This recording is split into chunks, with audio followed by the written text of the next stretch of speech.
কান্নার আওয়াজ পাচ্ছিস না? হ্যাঁ, প্রতি কান্নাকে কোনো নিশ্চয়ই কোনো মানুষের কান্না। হ্যাঁ হ্যাঁ হ্যাঁ পাচ্ছিস তো? হ্যাঁ পাচ্ছি। কান্নার আওয়াজ দেখতে পাচ্ছেন কোথায় আমি বুঝতে পারছি না। এটা কিসের? মানুষেরই আওয়াজ তো। হ্যাঁ আরে মানুষেরই আওয়াজ মনে হচ্ছে। যাই হোক আমি দেখি, ওকে দেখাই। এই তো এখানে আওয়াজটা পাচ্ছি তো, কান্নার আওয়াজ। ওই মানুষ তো নেই, কোথাও মানুষ তো নেই, কোথাও মানুষ নেই, তাহলে কান্নাটা আসছে কোথা থেকে? আরে সুমন, এই তো গাছের থেকে, গাছ থেকে কান্না আসছে তো। দেখ তো, গাছ থেকে কান্না আসছে। গাছে তো কান্না করে না। গাছে কান্না করে না, জানিস না? তুই শোন শোন, দেখ কান্নাটা পাবি। আরে হ্যাঁ, গাছে তো কাঁদছে। এদের গাছে কান্না করে না? তাহলে এই গাছেরও প্রাণ আছে, তুই জানিস তো? হ্যাঁ গাছেরও প্রাণ রয়েছে। জগদীশ চন্দ্র বোস যে গাছেরও প্রাণ রয়েছে সেটি হচ্ছে, তাহলে গাছের যদি প্রাণ থাকে, আমরা আমাদের আঘাত লাগলে কান্না করি তো, তাহলে গাছও কান্না করবে।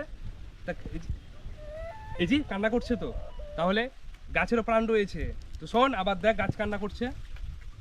হ্যাঁ গাছ হ্যাঁ, তাহলে গাছেরও প্রাণ রয়েছে। তাই এই গাছ, আমরা যখন আঘাত করি, গাছের ডাল ভাঙি, ডাল কাটি, পাতা ছিঁড়ি, তখন কিন্তু এই গাছও কান্না করে। তাই এই গাছ তাহলে কোনোদিন গাছকে আঘাত করবে না।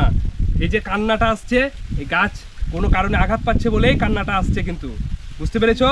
তাহলে তুমি বইয়ে পড়োনি, বইয়ের পাতায় নেই যে গাছেরও প্রাণ রয়েছে? পড়েছো? মনে এসছে তো?